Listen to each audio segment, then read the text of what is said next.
नमस्ते। यो कथा सुन्नु अघि तपाईहरूले unique case of love audio novel सुन्नुपर्ने हुन्छ है, किनभने त्यो नसुनी यो अधुरो हुन जान्छ। युनिक केस अफ लभको अर्को भाग हो यो, नमिताको पर्सपेक्टिभबाट। ल त सुरु गरे है।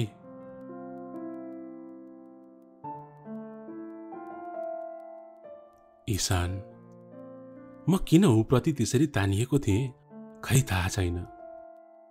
उसको निश्चलपन अनि सरल मन देखेर होला। फेरि अरू केटाहरू जस्तो पनि थिएन, धेरै बोल्दैन थियो। हो, गुड लुकिङ थियो, तर मलाई लुक्सले म्याटर गर्दैन थियो। उसको मन राम्रो थियो। अलिकति कन्फ्युज चाहिँ हुन्थ्यो। आफूले के चाहेको भन्ने कुरामा क्लियर हुन सक्दैन थियो कहिलेकाहीँ। म बच्चैबाट सुर्खेत बसेर पढेकी थिएँ। 9 र 10 पढ्नको लागि काठमाडौँ जानु पर्यो, बाबाको ब्याङ्कको जबले गरेर। त्यही बेलाबाट मैले ईशानलाई नोटिस गरेकी थिएँ। आफ्नो रुममै बस्थ्यो, कहिले पनि बाहिर निस्किँदैन थियो। सुरुमा त लाटो रहेछ जस्तो पनि लाग्यो। एसईई सकेपछि उसँग अलिअलि बोल्न थालेकी थिएँ। जब ऊ 12मा फेल भयो अनि त्यसपछि झनै क्लोज भएकी थिएँ म। आइनो मलाई मन परेको थियो ऊ अति नै। सायद मेरो अनुहारमा पनि देखिन्थ्यो होला, तर मैले लुकाउनु पनि कसरी। टेक्स्ट मेसेजमा कुरा गर्थ्यौं। बिस्तारै ईशान पनि ओपन अप हुँदै गयो अनि कहिले पशुपति जान्थ्यौं, कहिले स्वयम्भू। मन खोलेर खुसी भएका पलहरू थिए ती। आई एम इन लभ भनेर स्वयम्भूको माथिबाट चिच्याउन मन लागेको थियो। अनि एक दिन उसले मलाई यस्तो ठुलो सरप्राइज दियो कि कसरी वर्णन गरौं। शङ्खमूल पार्कमा बोलाएर out of nowhere do you love me भनेर सोध्यो। मैले त्यस्तो केही पनि एक्सपेक्ट गरेको थिइनँ। यस, आई लभड हिम, तर लभको प्रपोजल त्यस्तो होला भन्ने के थाहा र मलाई। ऊ अलिकति स्ट्रेसमा थियो जस्तो पनि देखिन्थ्यो। आजबाट तिमी मेरो गर्लफ्रेन्ड है भने उसले। म खुसीले पागल हुँदै त्यहाँबाट दौडेकी थिएँ। तर मेरो खुसी धेरै दिन टिक्न सकेन। उसको बाबा र मम्मी घरमा हुनुहुन्न भन्ने थाहा पाएर म उसको घर गएकी थिएँ। त्यो दिन मैले उसको लिभिङ रुममा जे देखेँ त्यसले मेरो जिन्दगी बदल्दियो। ईशान अर्कै केटीको अँगालोमा थियो। एक अर्काको अँगालोमा मस्त थिए उनीहरू। पछि थाहा पाएँ उसको ट्युसन टिचर रहेछ भनेर। रुन पनि कति रोए कति। उसले मेरो इमोसनमाथि त्यसरी किन खेल्यो? शङ्खमूल पार्कमा त्यस दिन आफ्नो टिचरलाई मन पराउँछु भनिदिएको भए म त्यसरी टुट्दिन थिएँ। म टुक्रा टुक्रा भएकी थिएँ भित्रैबाट। अनि फेरि आफूले माया गरेको मान्छेलाई कसरी घृणा गर्न सक्थे र? 2 दिनकै भए पनि खुसी दिएको थियो ईशानले मलाई। सबैको भाग्यमा माया पाउन कहाँ लेखेको हुँदो रहेछ र? कसैको भाग्यमा आँसु पनि लेखेको हुँदो रहेछ। मेरो भाग्यमा आँसु रहेछ सायद। त्यही भनेर चित्त बुझाएँ। मैले आफूलाई त बुझाएँ, तर मेरो मनले के बुझ्थ्यो र? ईशानको घर मेरो अगाडि भएर उसलाई बोलाउन झन गाह्रो भएको थियो। हेर्दिन भन्दा पनि उसलाई देख्थे सधैँ। त्यति उत्साहित भएर काठमाडौँमै ब्याचलर पढ्ने प्लान गरेकी थिएँ। एकै पलले सबै कुरा बदल्दियो। अनि ब्याचलर पढ्न मैले सुर्खेत फर्किने निधो गरेँ। बाबाले त मान्नु भएकै थिएन, तर मैले रोजेको विषय काठमाडौँ भन्दा पनि उतै राम्रो छ भनेर सम्झाएँ। फुपूले पनि सम्झाउनु भयो सुर्खेतबाट। अनि एक दिन म सुटुक्क सुर्खेत फर्किएँ। ईशानको मेसेज आउला भन्ने आश गरेको थिएँ, त्यो पनि आएन। सायद उसलाई पश्चाताप भएर मेसेज गर्ने हिम्मत आएन होला भन्ने सोचेँ। बिस्तारै मन भुलाउँदै थिएँ। टाढा भएपछि केही हदसम्म सजिलो हुँदो रहेछ। याद त आउँदो रहेछ, तर मान्छेलाई प्रत्यक्ष देख्नु नपरेपछि भुल्न मद्दत गर्दो रहेछ। तर समयको खेलसँग कसको के लाग्दो रहेछ र? जुन मान्छेबाट टाढा गएकी थिएँ त्यही मान्छे मेरो सामु पाएकी थिए। सुर्खेतमा उसले मेरो नाम बोलाएर कराउँदा पनि हे भगवान, यो सपना होस् भनेर मनै भनिरहेकी थिए। तर विपना नै थियो। ऊ मेरो सामु नै थियो। घुँडा टेकेर हात जोडेर निरीह भएर माफी माग्दै थियो। यो माया पनि अचम्मको हुँदो रहेछ। अगाडि आउँदा एक झापड चाहिँ लाउँछु भन्ने सोचेकी थिए, तर ऊ अगाडि थियो। म रिसाउन सकेकी थिइनँ। ऊ प्रतिको मेरो रिस मरिसकेको थियो सायद। कति नै रिसाउन सक्थे र। माया जो गरेकी थिए, उसले मेरो सामु घुँडा टेकेर माफी मागिसकेपछि मैले कसरी माफ नगर्नु र। त्यसमाथि ऊ पनि मायामा विक्षिप्त भएर आएको रहेछ। उसको माया नपाए पनि एउटा माया गर्नेले अर्को माया गर्नेको अवस्था त अवश्य नै बुझ्थे मैले। जुन सिचुएसनबाट म गुज्रिसकेको थिएँ, ऊ त्यही बाटोमा थियो। उसलाई देखे मन खुसी भयो। तर फेरि म आफ्नो मनलाई रुवाउन चाहन्नथे। उसलाई देखेपछि मेरो मन रोकिन्न थियो, त्यो मलाई थाहा थियो। अनि उसलाई घर जाऊ भनेर सम्झाएँ। मन बलियो पारेर भनेकी थिएँ, तर ऊ जानु अघि मैले आफूलाई रोक्न सकिनँ। मिस गरेको थिएँ अति नै। बाटोमा रोकिएर ईशान आई मिस्ड यू भने। त्यति भनेर म सरासर आफ्नो बाटो लागे।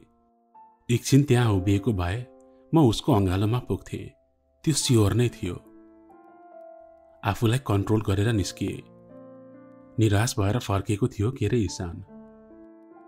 उसको ट्रु लभ रिमालाई चाँडै भेटोस् भनेर प्रे पनि गरेँ। मैले आफ्नो माया पाइनँ। मैले माया गरेको मान्छेले त पाओस्। तर समयको माग अर्कै थियो। त्यही बेला सुर्खेतमा एउटा नाइट बसले मान्छे खिचेर मारेपछि त्यहाँको लोकलहरूले बसमा आगो लगाइदिएछन्। अनि त सुर्खेत बन्द। बस व्यवसायी सङ्घले नै बन्द गरेपछि कसरी चल्थ्यो र बस। त्यो खबर सुन्ने बित्तिकै म चोक गएँ। ईशान त्यही झोला बोकेर बसिरहेको रहेछ। उसलाई देखेर माया पनि लाग्यो। त्यस्तो अन्जान ठाउँमा कोही पनि चिनेको थिएन उसले। त्यस्तोमा कसरी एक्लै छोड्नु र उसलाई। हो, उसले आफै होटल खोजेर बस्न सक्थ्यो, तर म त्यही छु भन्ने थाहा हुँदा हुँदै उसलाई कसरी एक्लो महसुस हुन दिनु र। माया भएन भन्दैमा उसलाई घृणा गरेर आफ्नो जिन्दगीबाट कसरी निकाल्नु र मैले। त्यो त माया होइन नि, त्यो त बदला भयो नि। मायामा बदला भन्ने शब्दको कुनै गुन्जाइस नै हुँदैन। फुपूकोमा लिएर जान सक्दिनथे। त्यही भएर त्यहाँ नजिकैको राम्रो होटलमा बस्न मिलाइदिए। साँझ भइसकेकोले म घर फर्किएँ। अब त ऊबाट टाढै बस्छु, कहिले पनि बोल्दिन भनेर सुर्खेत आएकी मान्छे समयले फेरि सँगै ल्याइदिएको थियो। माफ गरिदेऊ नि है नमिता तिमीले मलाई। त्यही साँझ उसको मेसेज आयो। तिमीसँग कतिन्जेल रिसाएर बस्नु र ईशान। माफ गरिदिए। मैले पनि रिप्लाई गरेँ। तिमी एकदम राम्रो मान्छे हौ नमिता। मैले नराम्रो गरेँ तिमीलाई। फेरि अर्को मेसेज आयो उसको। यस्तो इमोसनल कुरा गर्ने हो भने म बोल्न छोडिदिन्छु तिमीसँग भनेर रिप्लाई गरेँ। बसको बन्द हामीले सोचेको भन्दा पनि लामो हुने देखियो। उता ईशानको बाबा मम्मी सायद उसलाई खोजे हुनुहुन्थ्यो होला। केही नभनी आएको थियो ऊ। घरमा कल गर भनेर मैले कति सम्झाउँदा पनि उसले मरिगए मानेन। अनि ऊ त्यहाँ बसुन्जेल म उसलाई एक्लै छोडेर कता जान्थे र। दिनभरि होटलमा बसेर के गर्थ्यो र बिचारा। त्यसपछि सुर्खेतको आसपासका ठाउँहरूमा घुमाउन लिएर गए। जोसँग जिन्दगीका हरेक पाइला सँगै हिँड्छु जस्तो लागेको थियो, आज उसँग छुट्टा छुट्टै पाइला चालिरहेकी थिए। ऊ मेरो नजिक पनि थियो अनि त्यति नै टाढा पनि। त्यसरी हिँड्दा उसको हातमा हात समातेर हिँड्ने सपना देखेकी थिए। उफ्रिँदै रमाउँदै अनि चिच्याउँदै हिँडौला भन्ने कल्पना गरेकी थिए। कल्पना र वास्तविकतामा धेरै भिन्नता हुँदो रहेछ। कल्पनामा डुब्न सकिँदो रहेछ, वास्तविकतामा तैरिन गाह्रो हुँदो रहेछ। तैरिन गाह्रो भएको थियो मलाई, किनभने ईशानसँग सिधा नजर जुदाएर कसरी हिँड्न सक्थे र म। उसले पो छोडेको थियो त अरूको मायामा परेर। मेरो त उही नै पहिलो अनि अन्तिम माया थियो। मैले समयको खेल भन्थे नि अघिबाट, गजबले घुमाएर ठाउँमा ल्याउँदो रहेछ समयले, त्यो पनि तपाईले नचाहेको बेला। हामी घुम्ने क्रममा सुर्खेत बजारबाट 2 घण्टा पर पुगिसकेका थियौं। हिँड्दा हिँड्दै बाटोमा ससाना बच्चाहरू देख्यौं। बच्चाहरू खेल्दै थिए, कति माया लाग्दा नानीहरू थिए। साना बच्चाहरू मलाई औधी मन पर्ने। त्यहाँ नजिकको पसलबाट चकलेट लिएर आए। खुसी हुँदै ताली बजाउन थाले बच्चाहरू। त्यहाँ मध्येको एउटा नानीले हाम्रोमा आउनु न भन्दै तान्न थालिन्। नानीको नाम के हो भनेर सोधे मैले। सिलु भनिन्, कति माया लाग्दो तरिकाले। कस्तो क्युट सुनेको थियो उसको बोली। अनि सिलुको घर कुन हो भनेर सोधे फेरि। ऊ त्यो हो भनेर देखाइन्। उनले देखाएको घर देखेर म केही बोल्न सकिन। उनको औँलाले त्यहाँको अनाथालयमा देखाइरहेको थियो। कस्तो मन नै कुडिएर आयो। अनि त्यति मायाले आउनु न भनेर तानेपछि कसरी जान्न थिए र म। ईशानलाई पनि जाउँ भनेर लिएर गए। त्यहाँ पुगुन्जेल त्यो नानीले हाम्रो नयाँ दिदी कस्तो राम्रो हुनुहुन्छ, कस्तो माया गर्नुहुन्छ भन्दै तारिफ गर्दै थिइन्। अनाथ भए पनि कति माया पाएकी रहेछन् भन्ने लाग्यो। त्यहाँसम्म गइसकेपछि उसको दिदीलाई पनि भेटेर जान्छु भन्ने सोचे। ईशानले चाहिँ जाउँ न प्लिज भनिरहेको थियो। 5 मिनेट अनि जानुपर्छ है भनेर रुक्न लगाए ईशानलाई। ती नानीको दिदी आउनुभयो। उनको दिदीलाई देखेर म झन्डै मूर्छा परे। ईशान त सायद बेहोस नै भयो होला। यसो ईशानलाई हेरेको ऊ त त्यही फ्रिज भए जस्तो भएको थियो। म त केही पनि बोल्न सकिन। ती नानीको दिदी पनि त्यही टक्क अडिन्। मुस्कुराउँदै आए कि ती दिदीको मुस्कान एकै छिनमा सादा भएर गयो। उनीहरू कोही नभएर रिमा मिस थिइन्, ईशानको रिमा मिस। समयले फेरि घुमाएर कस्तो अप्ठ्यारो अवस्थामा ल्याइदिएको थियो। ईशान त पत्याउनै नसकेर जुरुक्क उठ्छ। मैले जे देखिरहेकी थिएँ आफैलाई विश्वास लागेको थिएन। ईशान उठेर रिमाको नजिकै जान्छ। ऊ इमोसनल हुन थाल्छ। रिमा केही पनि बोल्दिनन्। किन चटक्कै छोडेर आएको रिमा? ईशान भावुक हुँदै बोल्छ। बच्चाहरू भित्र जाऊ, दिदी अहिले आउँछु है भनेर सबैलाई भित्र पठाउँछिन् रिमाले। ईशान, हामी मेरो रुममा गएर कुरा गर्न सक्छौं? रिमाले ईशानलाई आफ्नो रुममा लिएर जान्छिन्। म त्यहाँ बसेर हेर्नु सिवाय के नै गर्न सक्थे र? अनि त्यस बेला के फिल गरिरहेको थिएँ पनि थाहा पाएको थिइनँ मैले। अचानक सोच्दै नसोचेको जम्का भेट भएको थियो। अलिकति मन त खिन्न भएको थियो, तर ईशानले आफ्नो माया भेटायो भनेर खुसी पनि लागेको थियो मलाई। 25 मिनेटसम्म बाहिर कुरेर बसे। कुर्नु सिवाय के नै गर्न सक्थे र म? उनीहरू भए ठाउँमा जान पनि त मिल्दैन थियो। दुईजनाको प्राइभेसी भङ्ग गरेर के पाउँथे र मैले? बल्ल बल्ल उसले आफ्नो माया भेटाएको छ, त्यति कुरेर के नै हुन्छ र भनी कुरे अरू 15 मिनेट। तब ईशान आँखाभरि आँसु पार्दै चाँडो चाँडो पाइला चाल्दै मतिर आयो। हिँड जाउँ भनेर मलाई तानेर लिएर गयो। के भयो ईशान, किन रोएको तिमी भनेर सोधे मैले। बाटोभरि उसका आँसु थामिएनन्। मलाई चिन्ता लागिसकेको थियो। उसले केही जवाफ पनि दिएको थिएन। म त उसको मायासँग पुनर्मिलन भयो भनेर खुसी भएकी थिएँ, तर उसको रुवाईले त्यसको ठिक विपरीत भनिरहेको थियो। नरौ न ईशान, भन न के प्लिज। अगाडि गएर उसको बाटो रोके अनि आँसु पुछिदिए। यहाँ बस भनेर बाटोको छेउमा बस्न लगाए। ल अब भन, के भयो?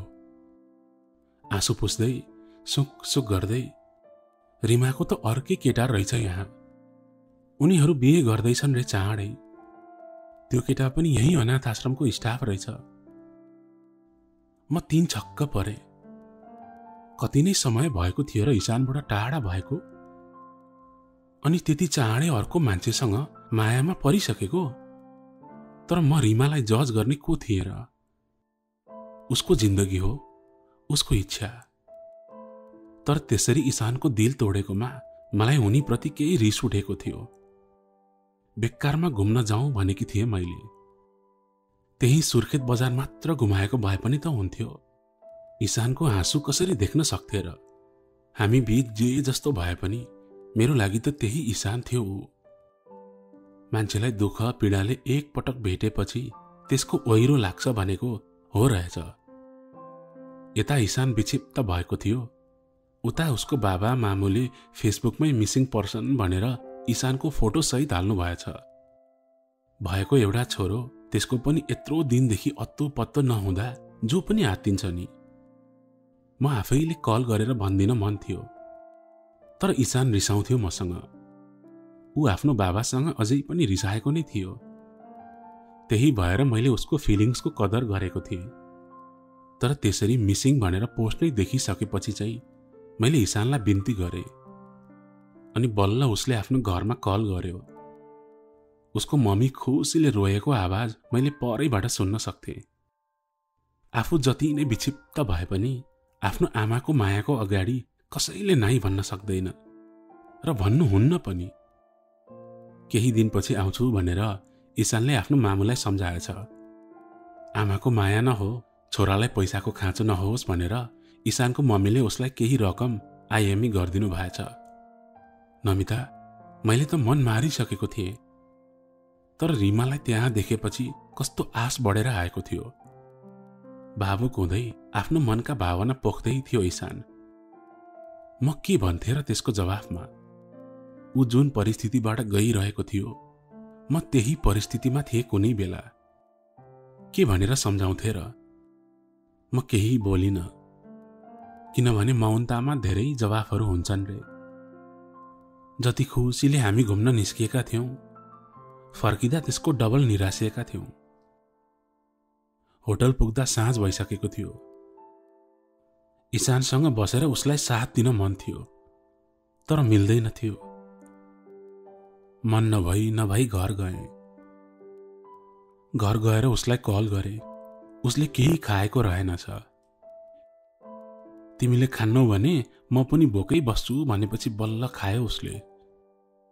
त्यो रातभर उसँग फोनमै कुरा गरेर बसेँ। समयले हरेक घाउहरू पुर्छ ईशान। हेर, मेरो घाउ सबै ठिक भइसक्यो। त्यो घाउ त मैले दिएको हो नमिता तिमीलाई। त्यसकै सजाय हो यो सबै। म डिजर्भ पनि गर्छु यो सबै। त्यसो नभन ईशान, त्यो बेला त्यस्तै भयो। हेर, जिन्दगी लामो छ, धेरै गर्नु छ तिमीले। अहिले नै सकिएको जस्तो नगर न। त्यति भन्दै सम्झाउने कोसिस गरे ईशानलाई। कुरा गर्दा गर्दै ईशानको मुड अलिकति ठिक हुँदै गएको थियो। बोल्दा बोल्दै कति बेला निधाएछु थाहै पाइन।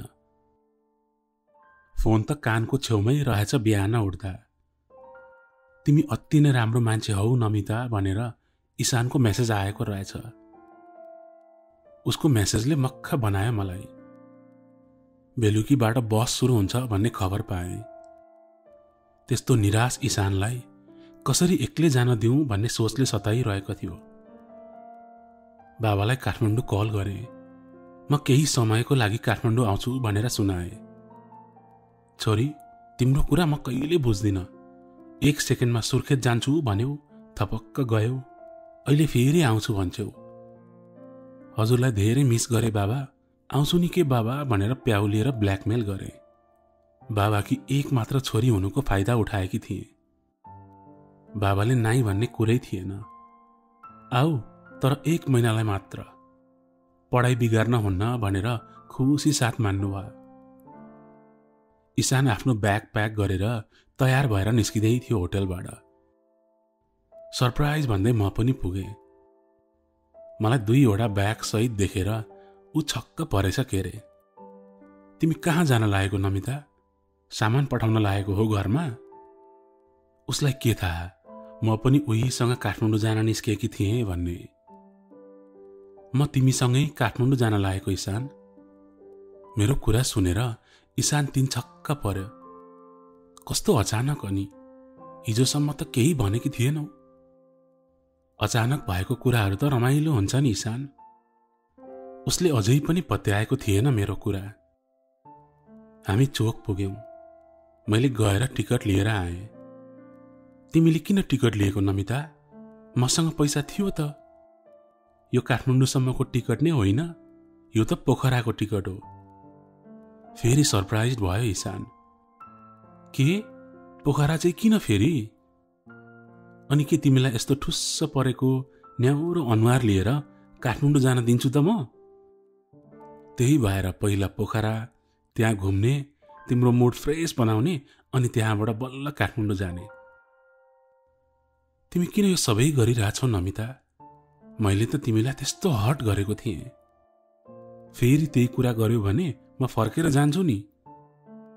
ल भन, पोखरा जाने कि नजाने? हुन्छ जाने भन्यो ईशानले।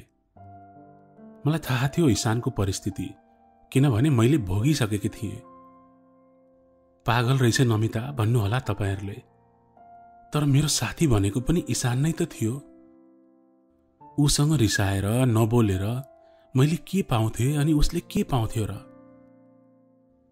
कोही पनि गलत हुँदैन, बस समय सही हुँदैन कहिलेकाहीँ, होइन र? अनि बस पनि ठ्याक्कै आयो। बसको बीचतिरको सिटमा बस्यौं हामी। म झ्यालतिर बसेँ। बस चढ्ने बित्तिकै मलाई थपक्कै निन्द्रा लागिहाल्थ्यो। बीचमा खाना खाने ठाउँ बाहेक सुतेरै पोखरा पुगे म। कहिले सुत्न नपाए जसरी निधायौ त तिमी नमिता?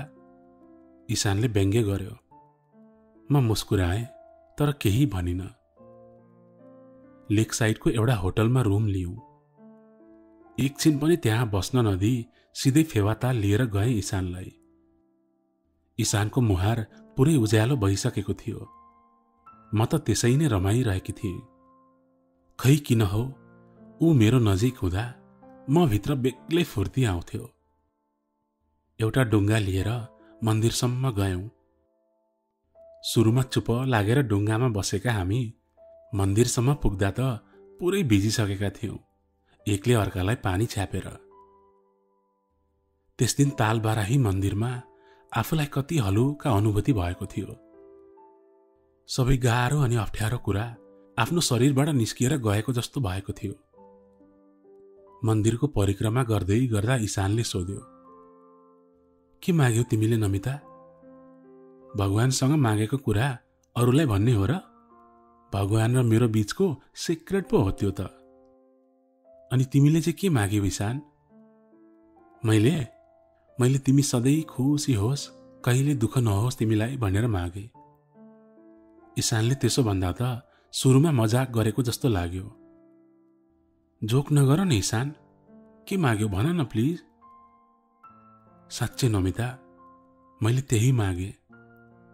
मन कमलो भएकी मान्छे म, त्यसमाथि ऊ प्रतिको मेरो माया कहिले नै पो मरेको थियो र?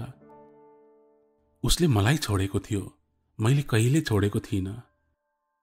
ईशानले त्यति भनेपछि म इमोसनल भएँ।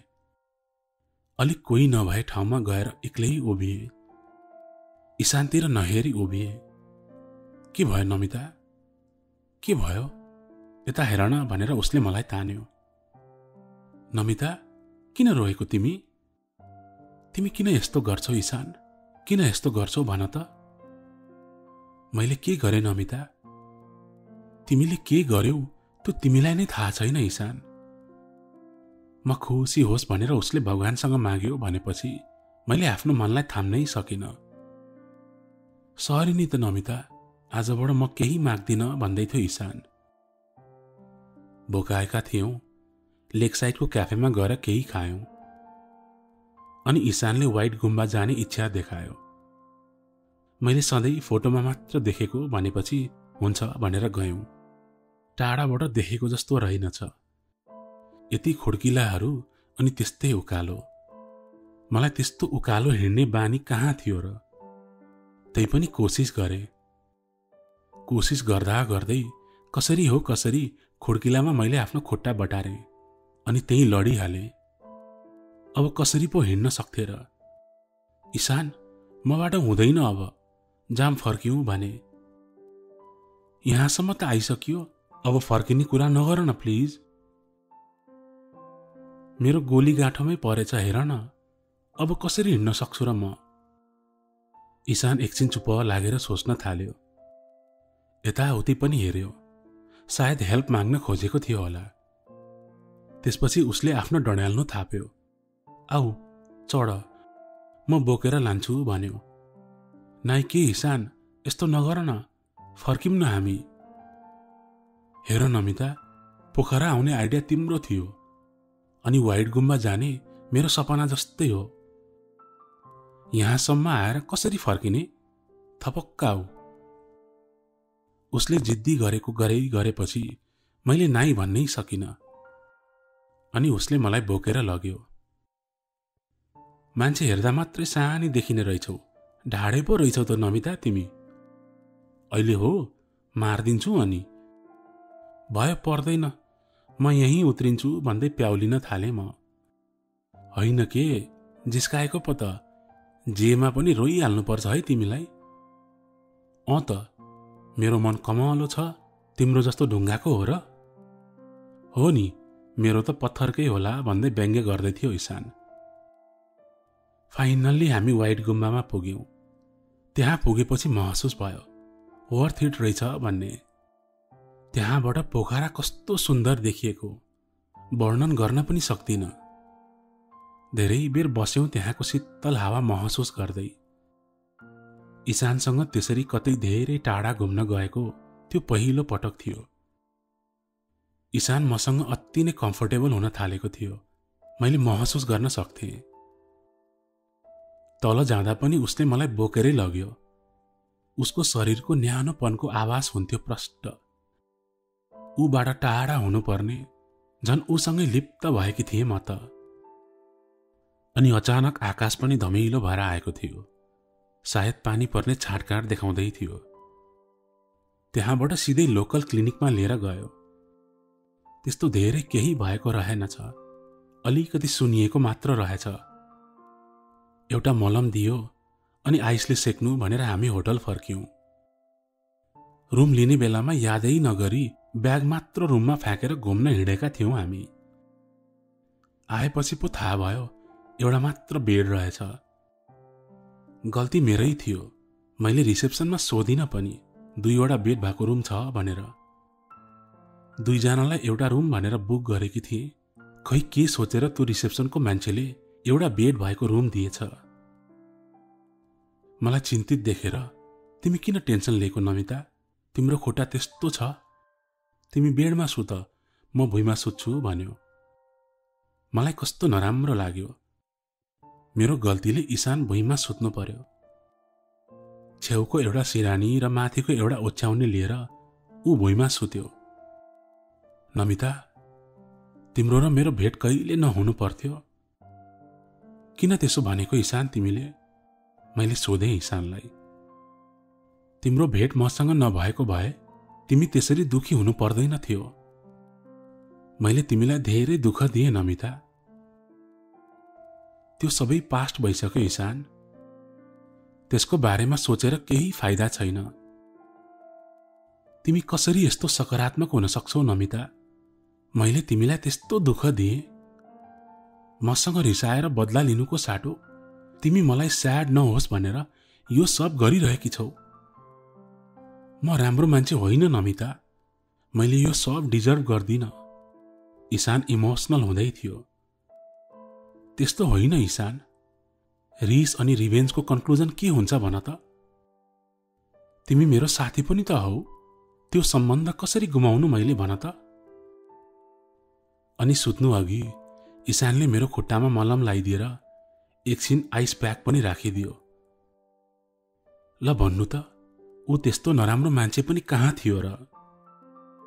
मेरो बारेमा त्यति धेरै सोच्ने अनि केयर गर्ने मान्छे थियो भने नि मैले। त्यो बेलाको समय गलत थियो। अनि निदाउन मात्र के लागेकी थिए, आकाश गर्जिन थाल्यो। पोखरा अनि पानी त पर्यावाची नै भइहाल्यो। आकाश पनि यसरी गर्जेको थियो नि, सातो नै जान्छ जस्तो भएको थियो। कोमल मन हुनुको बेफाइदा के भने आकाश गडाङगुडुङ गर्दा पनि डर लाग्ने। मध्यरातसम्म त्यो आकाशको गर्जन सहे, तर एउटा गर्जन यति ठुलो आयो नि आकाश नै खस्ला जस्तो भयो।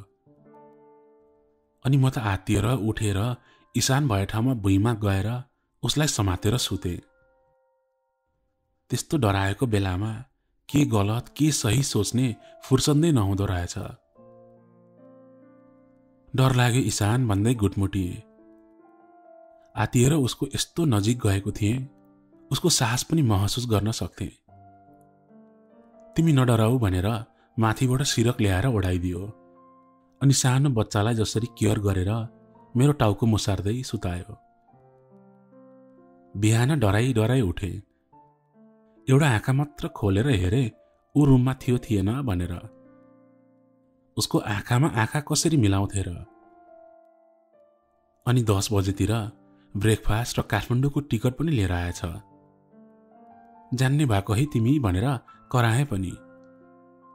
हिसाब बराबर भो नि त अब भन्दै हाँस्न थाल्यो ईशान। हिजो रातिको लागि सरी ल भने ईशानलाई। मैले केही भनेको छु र सरी भनेको तिमीले नमिता? सरी भन्न तिमीबाटै सिकेको हो नि मैले भनेर जिस्काएँ। मेरो खुट्टा दुखेकोले त्यो दिन खासै घुमिएन। बेलुका बस चढेर काठमाडौँतर्फ लाग्यो। त्यो दिन बसभरि ईशानले मलाई केही भन्न खोजेको जस्तो लागेको थियो। मैले कति पटक उसलाई भने पनि केही भन्नु छ भने भन है भनेर, तर उसले केही होइन भनेर चुप लाग्यो। काठमाडौँ पुगेर हामी छुट्टा छुट्टै घर गयौँ, 30 मिनटको फरक पारेर। सँगै गयो भने त काण्ड नै हुन्थ्यो स्योर। घर पुगेको मात्र के थिएँ, फेसबुक मेसेन्जरमा मेसेज रिक्वेस्ट देखेँ। रिमा भनेर आएको थियो। हतार गर्दै हेरे, ईशानवाली रिमाकै रहेछ। डियर नमिता, ईशानलाई मबाट टाढा बनाउने मसँग अरू कुनै उपाय थिएन। जो मान्छेलाई मैले मेरो बोयफ्रेन्ड भनेर चिनाएँ, वास्तवमा ऊ मेरो कजन हो। फेरि ईशानलाई मैले आश दिलाएर उसको दिल तोड्न चाहन्नथे। हो, म उसलाई अझै पनि त्यति नै माया गर्छु, तर यो समाजले उसको र मेरो मायालाई कहिले स्वीकार्दैन। अनि भएको एउटा मात्र छोरोलाई उसको बुवा आमाबाट खोसेर लान पनि दिँदैन मेरो जमिरले। त्यो दिन सुर्खेतमा उसलाई देखेर म कति खुसी भएकी थिएँ त्यो मलाई मात्र थाहा छ, तर ईशानलाई देखाउन सक्दिन थिएँ। प्र्याक्टिकल्ली सोच्नुपर्छ जिन्दगीमा। नमिता, मलाई तिम्रो बारेमा सबै थाहा छ। ईशान अलिकति कन्फ्युज मान्छे छ। उसले के चाहन्छ ऊ आफै डिसाइड गर्न सक्दैन। मसँगको माया एउटा बेग जस्तै हो। तिमी भन्दा राम्रो मान्छे ईशानले कोही पनि भेट्दैन। उसको भुललाई माफ गरिदेऊ है। प्लिज उसको ख्याल गर है। अनि यो कुरा तिमी र म बीच नै रहोस् है रिमा। मायाको अनेक रूप हुन्छ भन्थे, हो रहेछ। त्यही मध्येको एउटा रूप देखेको थिएँ, त्यागको। रिमा टाढा भएर पनि अझै ईशानकै बारेमा सोचिरहेकी थिइन्। रिमा र मलाई एउटै मान्छेले एक धागोमा बाँधेको थियो, ईशान। सायद रिमाले पनि आफ्नो पीस भेटेकी थिइन् त्यो अनाथ आश्रममा। जिन्दगीमा सबैले सबै कुरा पनि कहाँ पाउँछन् र। सायद उनले जे निर्णय गरेकी थिइन् त्यो उनको लागि सही थियो। मैले त्यो मेसेजको बारेमा ईशानलाई भनिन। कति कुराहरू नभनेर नै मिठा मिठा हुन्छन् सायद। त्यस्तो प्रफुल्लित ईशानलाई फेरि दुखित बनाउन चाहन्न थिएँ म। कम बोल्ने ईशान अब धेरै बोल्ने भएको थियो। त्यति नखुल्ने ईशान खुल्न थालेको थियो। घर आम्ने सामने भएकोले बोल्न र भेट्न सजिलो थियो। एउटा सरप्राइज छ तिमीलाई भनेर उसले मलाई बर्गर हाउस बानेश्वर लिएर गयो। के चाहिँ होला त त्यस्तो सरप्राइज भनेर ऊसँगै गए। त्यहाँ पुगेर खानेकुरा अर्डर गर्दा गर्दै ठूलो केक लिएर आयो वेटरले। साँच्चै त्यस दिन मेरो जन्मदिन थियो। यति धेरै उतार चढाव भएको थियो विगत केही समयमा, मैले आफ्नो जन्मदिनसम्म भुलेछु।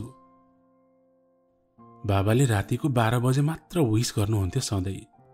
फेसबुकमा मैले प्राइभेट गरेकी थिएँ। उसले कसरी पत्ता लगाए पनि थाहा छैन। मेरो खुसीको सीमा थिएन। 7औं आसमानमा थिएँ म। अनि त्यसमाथि उसले एउटा गुलाफ पनि दियो मलाई। ईशानको त्यस्तो स्वीट साइड मैले पहिलो पटक देखेकी थिएँ। हुन त उसले मलाई पोखरामा बोकेर व्हाइट गुम्बा लाँदा नै थाहा भएको थियो। यो चाहिँ स्वीटेस्ट भनौ न। मलाई तिमीले पहिला हट गरेको भएर अहिले त्यसको मेकअप गर्या हो भनेर सोधे। के भन्या नमिता तिमीले? कसम मनबाट गरेको हो मैले। तिम्रो कसम भन्यो ईशानले। खुसी नै खुसीको बहार छाउँदै थियो फेरि। मेरो भाग्य न हो खुसीको बहार धेरै दिन कहाँ टिक्थ्यो र। एक दिन म ईशानलाई भेट्न उसको घर गएकी थिएँ। मेरो सेलफोन लिएर जान भुलेछु। आफ्नै घर त हो, कसले लान्छ र भनेर वास्तै गरिन। लान त कसैले लगेन, तर जसले फोन नहेर्नु पर्थ्यो उहाँले हेर्नु भएछ, मेरो बाबाले। ईशान र म पोखरा घुम्दा खिचेका सेल्फीहरू अनि अरू फोटोहरू सबै त्यही फोनमा थियो। बाबालाई अरू के चाहिएको थियो र? ईशानसँग मेरो रिलेसन छ भन्ने सोच्नुभयो। मैले होइन त्यस्तो केही पनि छैन भनेर जिद्दी गरे। तर मैले पठाएका मेसेजहरू पनि हेर्नु भएछ। मैले मात्र मन पराएकी थिएँ बाबा, त्यो पनि अस्ति नै। अहिले त्यस्तो केही छैन भनेर साँचो कुरा पनि भने। तर बाबाले एक सुन्नु भएन। सुरुमै मेरो फोन लिनुभयो। आजदेखि फेसबुक फोन सबै बन्द भनेर इन्टरनेट पनि कट गरिदिनु भयो। स्टोन एजमा पुर्याउनु भएको थियो बाबाले मलाई। अब कसरी कन्ट्याक्ट गर्थे मैले ईशानलाई? पर्दा खोलेर झ्यालबाट कराउँछु भनेर कति हेरे, तर उसको पर्दा नै खोलेन। ऊ त आफ्नो मम्मीसँग मामा घर गएको रहेछ। मामा घरको हजुरबुवा साह्रै भएकोले। केही नलागेपछि बाबालाई जसरी पनि सम्झाउँछु भनेर कति कोसिस गरे, तर मेरो एकहोर बाबाले मेरो कुरा सुन्नै मान्नु भएन। कुरा नसुन्दासम्म त ठिकै थियो, तर बाबाले त्यो दिन मलाई यस्तो शक दिनुभयो जुन दिन तँलाई हेर्न एउटा केटा र उसको परिवार आउँदैछ भन्दा म त एकैपटक आकाशबाट बङ्ग्राङ्ग धरतीमा खसे जस्तै भए। मेरो मर्जी बिना जबरजस्ती कसरी भनेर विरोध पनि गरे, तर मेरो एक्लो आवाज कसले सुन्ने? त्यो 12 फेल आवारालाई मेरी छोरी दिनुभन्दा त मर्छु बरु भन्दै कराउन थाल्नुभयो। बेकार सुर्खेतबाट काठमाडौँ आए जस्तो भयो। कोठामा बसेर आँसु झार्नु सिवाय केही गर्न सकिन। न फोन न इन्टरनेट। घरभित्रै कैदी भएकी थिएँ। त्यस दिन ईशानको घरमा पनि हेरे, तर ऊ थिएन। बाबा बाथरुम गएको बेला बाबाकै फोनबाट ईशानलाई मेसेज पठाए। मेरो मर्जी बिना मलाई केटा हेर्न आउँदैछ भोलि दिउँसो, प्लिज मलाई यहाँबाट सुर्खेत जान हेल्प गर न। मेसेज सेन्ड भएपछि डिलिट गरिदिए। जसरी भए पनि मेरो मेसेज हेरिदेऊ ईशान, अनि मलाई यहाँबाट सुर्खेत जान हेल्प गर भन्दै प्रे गरे। प्रेयरको मात्र सहारा थियो मसँग। त्यो रातको 12 बजेसम्म उसको रुममा हेरे, तर बत्ती बलेन। एउटा आश थियो ईशानको, त्यो पनि सकियो। भोलिपटक आफ्नो मर्जी बिना सजिनु पर्यो। केटा र केटाको परिवार दिउँसोतिर आए। बाबाले चिया लिएर आऊ छोरी भनेर बोलाउनु भयो। हात खुट्टा सबै कामेका थिए। जबरजस्ती चिया लिएर गए। सबैलाई दिए। त्यो केटाको अनुहार पनि हेरिन। सबैलाई चिया दिएर सोफामा बस्नै लागेकी थिए, तब लिभिङ रुममा ईशान आइपुग्यो। एकदम चाँडो चाँडो सास फेर्दै थियो। सबैजनाले अचम्मित भएर हेरे। बाबाले त विश्वास नै गर्न सक्नु भएन ईशानलाई त्यहाँ देखेर। मैले त झन् के विश्वास गर्थे र। मैले त सुर्खेत जाने आइडिया लगाऊ भनेकी थिएँ। घरमै आऊ त भन्या थिइनँ मैले। अनि मैले सोच्दै नसोचेको कुरा निस्क्यो इशानको मुखबाट। म नमिताको बोयफ्रेन्ड हो, हामी लभमा छौं। पोखरामा केही हप्ता अघि मात्र एउटै रुममा बसेका थियौं हामी। ओ माई गड, कुनै पनि बलिउड मुभीको सिन भन्दा कम थिएन त्यो क्षण। तब मेरो बाबाले उठेर गएर इशानलाई एक थप्पड लगाउनु भयो। थप्पड खाएर पनि इशान मुस्कुराइरहेको थियो। जान्छस् कि पुलिस बोलाऊ भनेर बाबा कराउन थाल्नुभयो। अनि इशान मतिर हेर्दै मुस्कुराउँदै त्यहाँबाट गयो। बाबाले त्यो मलाई हेर्न आएका परिवारलाई सम्झाउने कोसिस गर्नुभयो धेरै, तर उनीहरूको आफ्नो आँखाले जे देखे र कानले जे सुने त्यसपछि उनीहरू त्यहाँ एक सेकेन्ड बस्नेवाला थिएनन्। अपमान गर्नुभयो तपाईले भन्दै चिया त्यत्तिकै छोडेर गए। त्यस दिनसम्म म रोएर बसेकी थिएँ, तर इशानले त्यसरी सबैको सामु हिरो जस्तो आएर म उसको बोयफ्रेन्ड हो भनेपछि भुइँमा खुट्टा थिएन मेरो। तर इशानसँग कसरी चाहिँ बोल्नु अब, कुनै उपाय नै थिएन। तब इशानले आफै उसको झ्यालबाट एउटा प्लेन पेपरमा आई लभ यू लेखेर मतिर देखायो। अरे अचानक के भयो यो मान्छेलाई भन्ने भएको थियो मलाई। एउटा हिन्ट पनि दिएको थिएन यत्रो दिनसम्म, अनि अचानक। म खुसी थिएँ, तर प्रश्नहरू धेरै थिए मनमा। अनि मैले पनि कागजमा जिस्केको हो तिमी लेखेर झ्यालबाट देखाएँ। उसले उताबाट अर्को पेपरमा लेखुन्जेल मेरो मनमा खुल्दुली भइरह्यो। अनि उसले फेरि अर्को पेपर देखायो। नेभर, दिस इज रियल लेखेको थियो। त्यहाँबाट हाम फालेर ऊ सामु गएर अँगालो मार्न मन थियो। Ishan, I missed you and I missed your love भन्न मन थियो। तर समयले हामीलाई त्यति नजिक हुँदा पनि टाढा बनाएको थियो। बाबाले मलाई सबै कुराबाट कट अफ गरे पनि म खुसी भएकी थिएँ। मेरो इशान वापस पाएकी थिएँ मैले। मायाप्रतिको विश्वास कहिले टुटेको थिएन मेरो, त्यही भएर उसँग कहिले पनि रिसाइन। मेरो एउटै कन्क्लुजन थियो, यदि ऊ मेरो भाग्यमा लेखेको छ भने जसरी पनि आउँछ, छैन भने आउँदैन। बाटो बिराएको मान्छेलाई त सही बाटो देखाउँछौ हामी। ऊ त मैले माया गरेको मान्छे थियो। एक मौका कसरी दिन्न थिए र मैले। यता मेरो मायाको बहार छाएको थियो, उता मेरो बाबा अमृष पुरी मुडमा हुनुहुन्थ्यो। एक रात अचानक 4 बजे उठाएर तयार हौ, तिमी यहाँबाट निस्किनु पर्छ भन्नुभयो। फेरि अर्को झड्का। आधा निन्द्रामा जबरजस्ती लुगा लगाएको थिएँ मैले। के भइरहेको थियो पनि थाहा थिएन। तल ट्याक्सी वेट गरिरहेको छ, एक शब्द हल्ला नगरी जाने भन्न थाल्नुभयो। कहाँ जाने म भन्दै रुन थाले। धरान, तेरो कान्छो काकाकोमा। अब त त्यहीँ गएर पढ्ने अनि त्यहीँ बस्ने। मायाको दुश्मन खोज्न टाढा नजानु पर्ने रहेछ। 12मा फेल हुने मान्छे चाहिँ मान्छे होइन र। मन नभई घरबाट त्यति बिहानै 4 बजे निस्किए। घरको गेटबाट अलिकति पर ट्याक्सी कुरिरहेको रहेछ।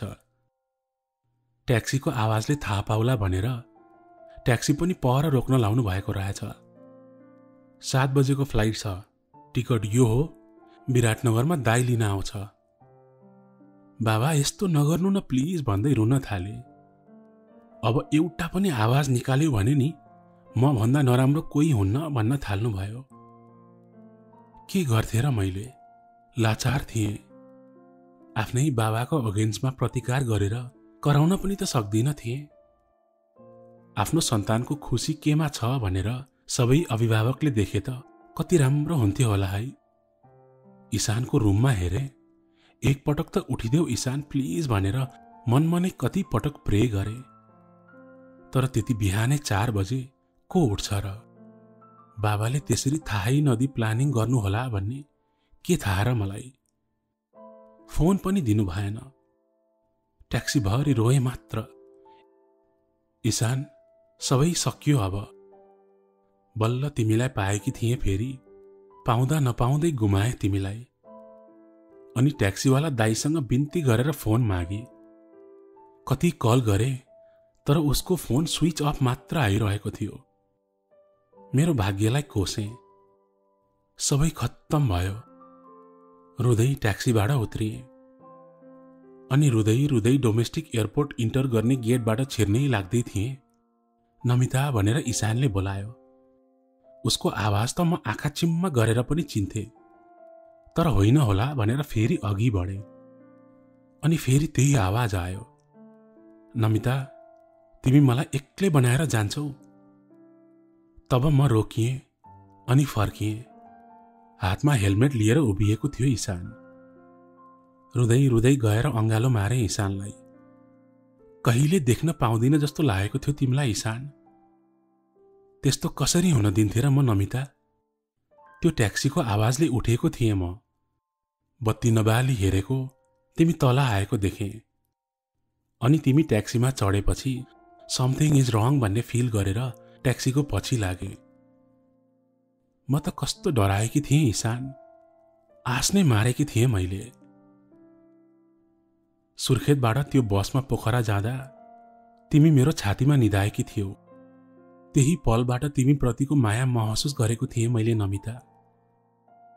पोखराको यात्रा कहिले नसकियोस् जस्तो लागेको थियो। त्यस्तो मायालाई म कसरी छोड्न सक्थे र नमिता?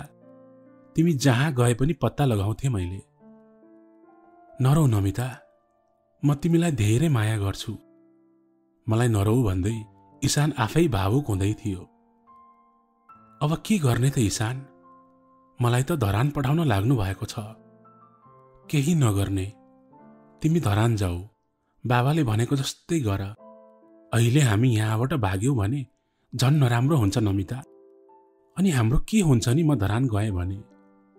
झन् गाढा हुन्छ हाम्रो माया नमिता। कसरी हुन्छ गाढा? तिमी काठमाडौँ, म धरान भएपछि?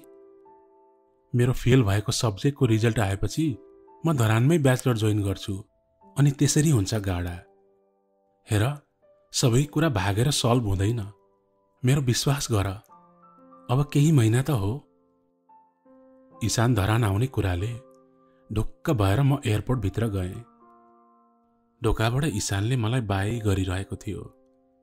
म उसलाई मायाले हेर्दै चाँडो आऊ है, आई लभ यू भन्दै बाई गरिरहेकी थिएँ। भने नि, समय गलत हुन्छ, मान्छे होइन। यदि तपाईको भाग्यमा त्यही मान्छे लेखेको छ भने संसारको कुनै पनि शक्तिले उसलाई तपाईबाट टाढा लैजान नसक्दो रहेछ। आफ्नो मायामा विश्वास राख्नु पर्दो रहेछ। मैले सधैँ मेरो मायामा विश्वास राखेँ। हो, मन दुखेर टाढा भएकी थिएँ। उसलाई अगाडि देखेर पीडित भएर बस्नु मूर्खता हुन्थ्यो। तर टाढै बसेर पनि उसको भलो चिताएँ। मलाई छोड्यो भनेर उसको नराम्रो कहिले पनि सोचिन। बदला लिन्छु भन्ने भाव नै आएन। यदि मनबाट माया गरेको हो भने कसरी बदलाको भावनामा उत्रिन सकिन्छ र?